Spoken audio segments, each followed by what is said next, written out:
Technology isn't just a part of our everyday lives anymore.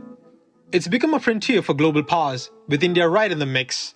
So why not join the conversation? Take the Technopolitik Survey, created by researchers at the Takshashila Institution. It's just 10 simple questions, but your answers could help shape India's strategy in navigating the fast changing world of high tech geopolitics.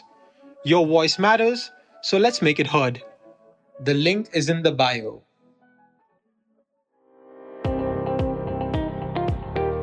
Welcome to All Things Policy, a daily podcast by the Takshashila Institution.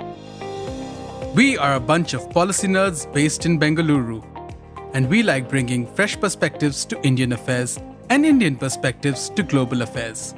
So grab a cup of coffee, sit back, and join us for today's chat. Hello, everyone. Welcome to another episode of All Things Policy. My name is Leah Govias. I'm an assistant program manager for the Defense and Foreign Affairs program at the Takshashila Institution. And my guest on the show today is Rohan Pai. Hi, Leah. Thanks for having me. I also work as an assistant program manager for the Technology and Policy specialization, and I sometimes write for the high-tech geopolitics newsletter, Technopolitik. That's right. We'll actually be basing our episode today on his most recent article titled X Marks the Spot, Analyzing Deepfake Regulation in the Musk Era. This conversation is especially important in the age of social media because it is an issue that already affects our lives and will continue to get worse. To set some context, a deepfake is an image or a video or audio recording that has been edited using an algorithm to replace the person in the original with someone else, especially a public figure, in a way that makes it look authentic. The term deepfake is a combination of the words deep and fake, and it originated in 2017 when a Reddit user named Deepfakes created a subreddit for circulating AI-generated content. Deep refers to the AI deep learning technology used to create deepfakes, and fake addresses the fact that the content is not real. So I'd like to turn the conversation over to you now, Rohan. Could you update our listeners on what's going on? What's the latest development in deepfake regulation? Thank you, Leah. So I'm sure, as we're all well aware, Trump won the election by not a landslide, I'd say, but by quite a reasonable margin that surprised all of us. And with no surprise at all, he appointed Elon Musk in his Department of Government Efficiency very quickly. And however, Elon Musk made headlines for an entirely different reason last month, because he is, as we all know, better known as the owner of the microblogging platform X after he acquired Twitter. And he filed a lawsuit in federal court suing the state of California for implementing a new law that concerns the regulation of deepfake content online.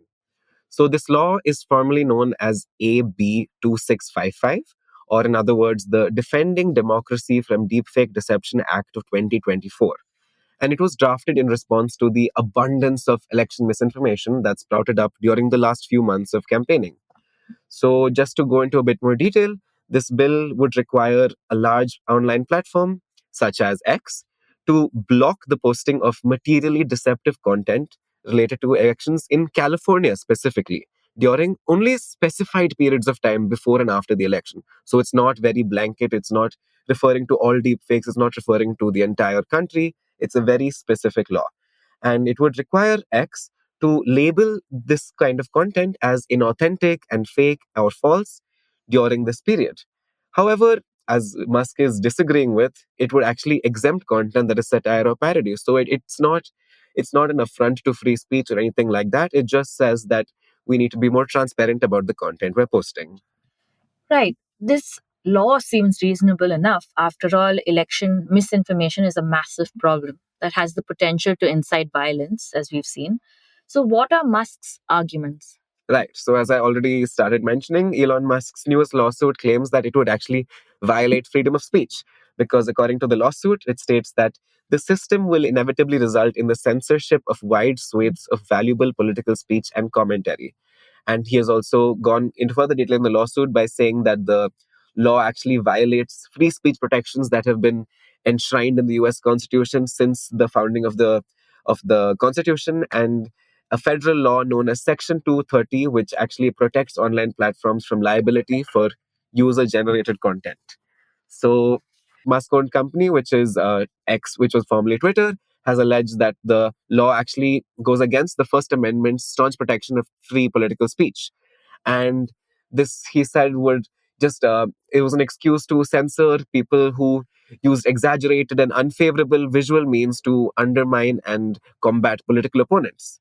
And it goes into even more detail. It says that because the act has so many provisions on how it would censor content that might be hate speech, but it doesn't actually have any consequences for situations where there was an improper taking down of content that does not violate it. So it would err significantly on the side of censorship rather than against it.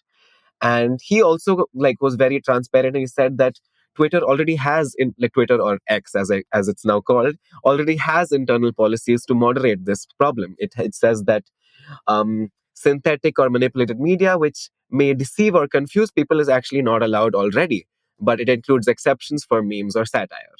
And now I feel like this is not a new issue. I feel like ever since its enactment in 1791, the First Amendment, the protection of free speech, and the First Amendment has always captured the American imagination. And I think it continues to be something of a cultural touchstone in US policymaking.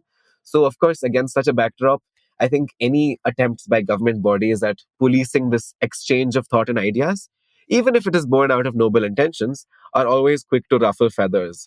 And as we all know, the US election season has long been characterized by satirical commentary and a lot of ad hominem attacks between candidates. Yes, I'm sure we're all aware of Trump's incessant and often inflammatory tweets towards his opponents that has become very normalized in American politics. Are there any specific examples, though, where deepfakes were used by people in power? Oh, most definitely. In fact, it was none other than Elon Musk who actually reposted a doctored campaign ad which used an audio deepfake. So there are visual deepfakes and audio deepfakes, and in this case, used an audio deepfake where Kamala Harris actually seemed to agree with many of the common Republican talking points. So in the original campaign video, Harris tells viewers her famous line, "In this election, we each face a question: what kind of country do we want to live in?" But however, Elon Musk used the same video and altered her voice. And instead, it seemed like she was saying, "I, Kamala Harris, am your Democrat candidate for president because Joe Biden finally exposed his senility at the debate." The voice also goes on to say that Harris was selected because she's the ultimate diversity hire because she's both a woman and a person of color. So in the video, she actually says the line, and I quote, "So if you criticize anything, I say you're both sexist and racist." Of course, Kamala Harris did not say this. It was completely doctored. And actually, interestingly enough, the original creator of this audio deepfake, who goes by the username Mr. Reagan, had actually been very transparent and said it's a parody, and he completely followed the rules of X.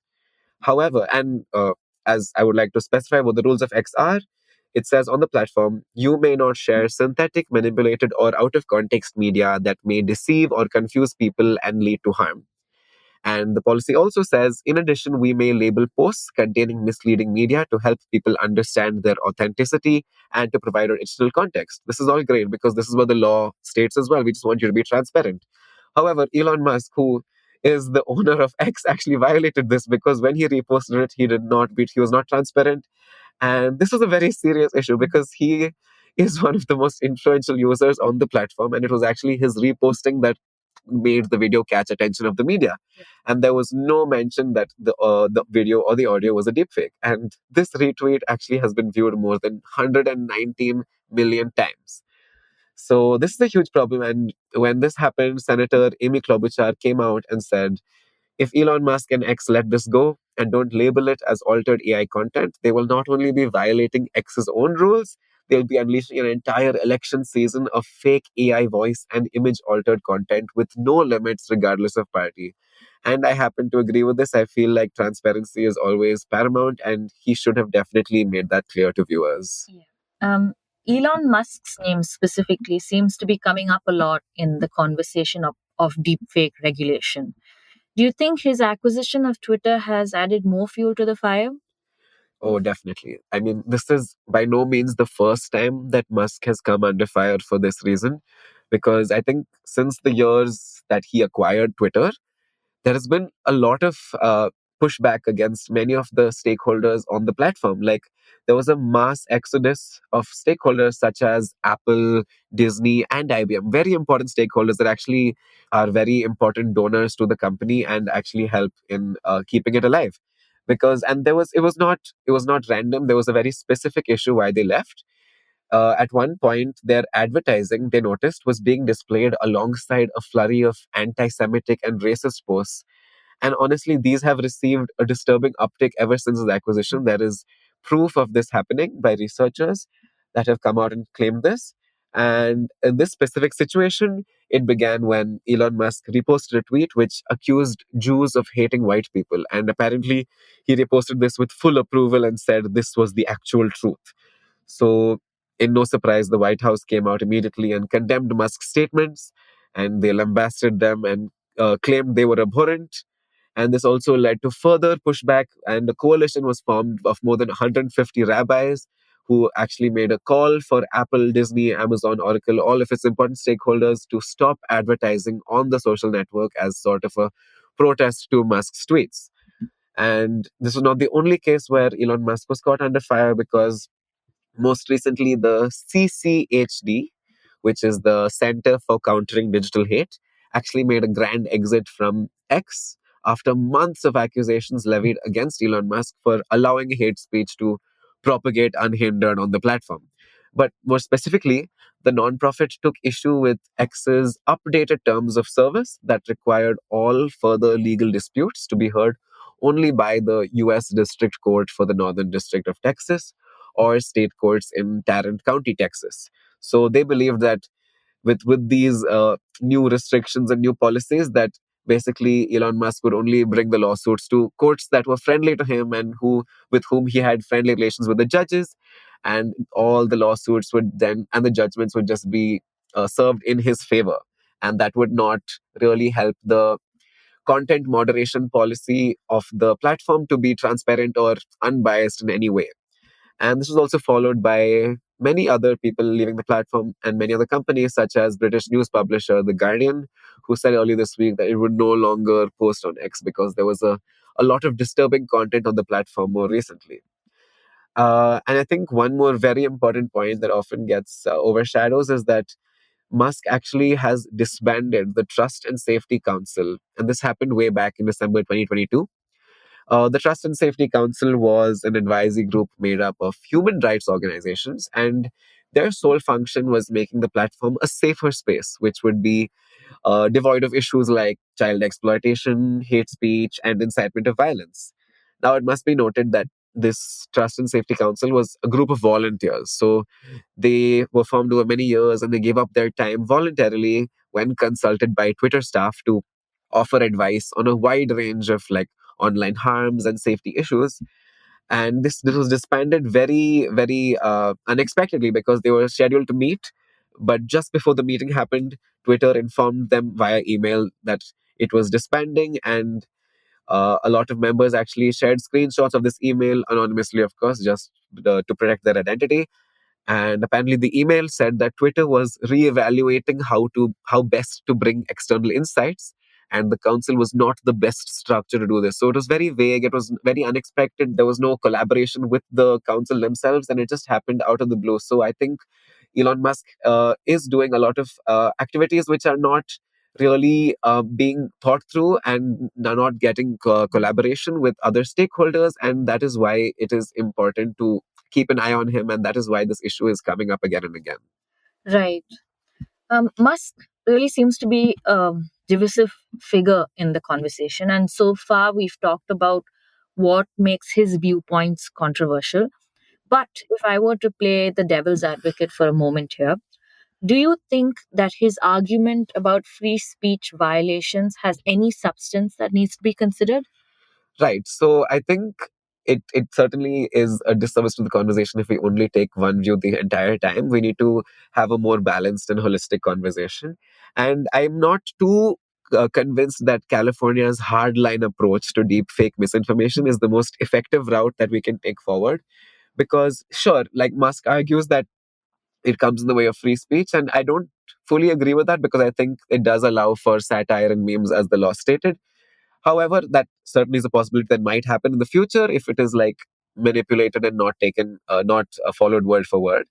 However, I think a bigger issue that comes with like a very hard line and strict approach to deepfake regulation is that it pigeonholes deepfake technology as this very inherently malicious usage of artificial intelligence.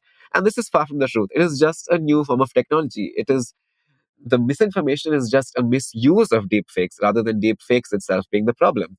And there are many positive use cases of deepfakes that never actually get much coverage because I think the media just likes to pose deepfakes as this big evil thing. So, for one example I can think of at the top of my head is with ALS patients, actually deepfake voices like the audio which was used to manipulate Kamala Harris actually can be used for good because it is, as we all know, ALS patients are impacted with their ability to speak and communicate and their motor skills. So, deepfake audio technology actually helps them communicate in their own voice to their family members even after they lose the ability to speak. And the technology also can turn text into speech. So, especially for those with like speech difficulties, speech impairments, hearing difficulties, this voice is actually very essential because it enables them to be more independent and more functional members of society without needing much assistance all the time. And this especially could be important if people have speech impediments since birth. They would have never been able to talk, but this technology allows them to communicate with their peers and integrate into society more fully. And that's one very, very positive use case of deepfake audios. When it comes to deepfake videos, there are a lot of examples where it's used in the form of education. Like there's actually a great example in St. Petersburg, Florida. There's a Dali museum, and the exhibition actually created, they actually brought Salvador Dali back to life because they used a likeness of him and made a deep fake of him. And visitors, when attending the museum, could actually interact and take a selfie with the surrealist painter Salvador Dali, which is an experience that could never have happened because he is, of course, long dead. Similarly, there was also a lab in Moscow, the Samsung AI lab, which brought Mona Lisa back to life in a similar fashion. So I think all of these use cases are could definitely inspire more learning, more education, and sort of make us study the past in a new light, which would otherwise go unheard of, right? That's more of a fun example. It's not that important. I suppose we could go without it. But I think in one example which really, really helps people in the present age is journalists and human rights activists who report from war-torn regions and are in a lot of danger of reporting to the media because they are constantly in fear of being silenced and oppressed by the leaders of those countries. So, of those oppressive regimes, right? So, using technology to report on them is very empowering because they can use deep fakes to make their voices anonymous. They can use it to hide their identity, and they can still report and get information out from those areas to the larger world. So that is one very positive use case, which I think will start to be used more and more as wars in, say, Russia, Ukraine, Israel, Palestine as well, where the media is facing crackdowns day after day and information out of those areas is increasingly limited. This would really help us hear more about what they're facing in those regions. Another example which I can think of is David Beckham, who partnered with a health charity. And he actually was part of a campaign to end malaria. It was called the Malaria No More campaign.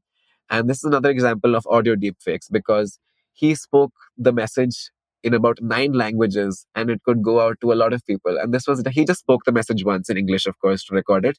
But audio deepfakes were used to manipulate his like lip movements and mouth. So made it seem to viewers that he was speaking a lot of languages, and it definitely garnered a lot of attention and went viral. And this campaign was a great example because it used deepfakes to broaden the reach of a public message. So these are just a handful. There are so many more, which I'm sure we don't have time for on this podcast. But all I want to just drive home the point is that deepfakes are so much more than these misinformation campaigns during elections or when they misuse public figures to make them do things which they don't approve of. It can be done if it's done with consent in a very ethical manner. Wow, that's it's really cool. Um, and extremely interesting. And I don't think positive use cases of deepfakes get enough coverage in the media. So it's a good thing that it was brought into this conversation. And it certainly adds a layer of nuance. And we should be mindful that deepfake technology, and that it's just another form of tech. It hasn't been designed for the purpose of manipulation. So what happens now? Do you think regulation would be more strict now? Yeah, it's hard to say. So the law AB 2655, or Defending Democracy from Deepfake Deception Act, it has been scheduled to take effect in California from January 1st. So that may happen, it may not happen, because maybe Musk's lawsuit will present enough evidence to halt it or at least delay it further. And these delays could actually be very vital to Musk because, as we all know, Trump will enter the White House just a few weeks later on January 20th. That's his official inauguration date. So I'm sure this could steer the judgment in Elon Musk's favor, and we'll just have to wait and see. I guess we will. Thank you so much for joining me today on today's episode, Rohan. And this was a very enriching conversation. And I'm sure our listeners are inspired to go out and do more research on the subject now and just build their awareness. Yeah, thank you for having me, Leah. Stay tuned for another episode of All Things Policy. If you liked our show, dive into Takshashila's research on technology, strategy, and economic affairs. Check us out at our Twitter handle @Takshashila INST or our website takshashila.org.in.